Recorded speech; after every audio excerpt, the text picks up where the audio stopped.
Sa mga hindi pa nakaka-follow at hindi pa nakaka-member last warning. Hampasin nyo ng electric pan, Quindy. Hampasin mo ng electric pan.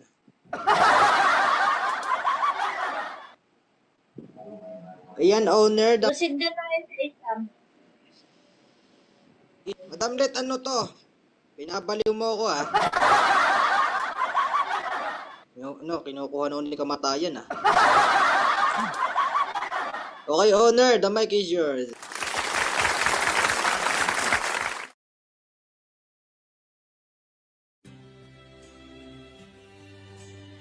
Welcome ulit mga users! Isang pag-ibig na naman ang ating nasasaksiyan. Sinuloy pa din Isang niya. pag-ibig na hindi basta-basta nabubuwag dahil sila'y tinadhana sa isa't isa. Sila lang naman ang saksi. Totoo pala ang true love. Di katulad dyan sa iba dyan, hindi pa rin nahanap ang kanilang true love.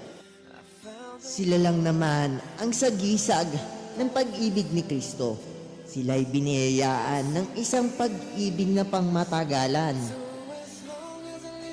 Sa darating ng pag-iisang dibdib ninyong dalawa, ay sana'y kayo'y magtagal at maging masaya lang lagi. Huwag lang kayong basta-bastang magpapatukso, lalo-lalo na sa mga maling gawain. Kayo'y aalagaan lagi ng ating Diyos na Ama sa langit at babantayan. Kaya kayo sana'y dalawa ay maging masaya lagi at maging stay strong.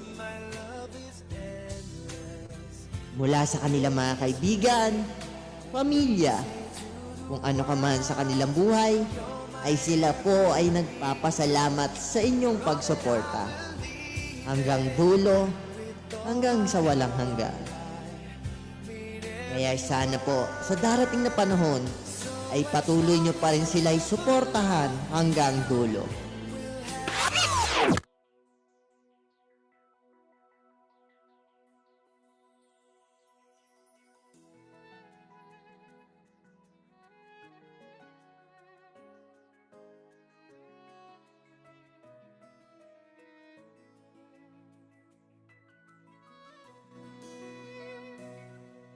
You're always on my mind since Hi, Mabi, aka Boss K.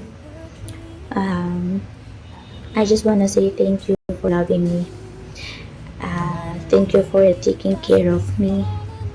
Thank you for your patience. Thank you for your understanding, and thank you for your acceptance. You have embraced all my quirks, insecurities, and lapses with an open arms. You love me for who I am, for my flaws, and all that has given me the freedom to be myself. In a world that can often be judgmental and critical, you provided me with safe haven of acceptance. You allowed me to be vulnerable and open. Salamat sa lahat. Salamat sa pagsama sa akin sa mga panahong lumulugmok ako. Hindi ikaw yung unang taong humawak ng puso ko. Hindi ikaw yung unang taong dumating sa buhay ko, pero pinapangako ko na ikaw yung huling taong mamahalin ko. Kasama mo ko through ups and down. Hayaan mo kong patunayan yung sarili ko sa'yo. Ayun, nasabi ko na sa'yo to. But today or tonight, I just wanna ask you formally, sa maraming nakikinig dito, sa lahat sa inyo, I just wanna ask formally, Boss K. Boss K, Maggie, you know how much I love you. But tonight, I'm asking you, will you marry me? Alam ko, hindi ito yung unang beses na or pangalawang beses. Marami pa tayong pwedeng pagdaanan. But please stay by my side Hayaan mo kung samahan ka, resolbahan lahat na magiging problema natin. I love you so much, Mapi. Kung ano man yung magiging desisyon mo, buong puso kong tatanggapin at ma-appreciate yun. I love you so much, Mapi.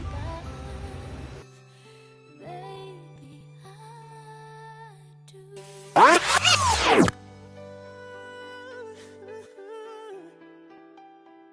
yeah. 105 is the number that comes to my head when I think of all the years I wanna be with you. Wake up every morning with you in my bed. Yes, I do, pero tatayin mo na ako, ha? Plan to do. And you know one of these days Di mo alam ko Cut! na to. Cut! Hindi, alam ko na to. Teka lang. Alam ko na to eh. Di ba, sabi ko sa inyo, nahuli ko siya eh. Pero tinuloy pa rin yan, te. Di ba? Tinuloy pa din niya kahit alam mo. Ibagsak ko na yung ibabagsak ko. Sa screen record ako ah. Wala akong nakikita ng animation. Meron sa'yo? Sa akin wala pa ba? O black animation ako. Hindi mo ako black animation. Hindi naman. Guys, paputukin nyo na po. Wait lang.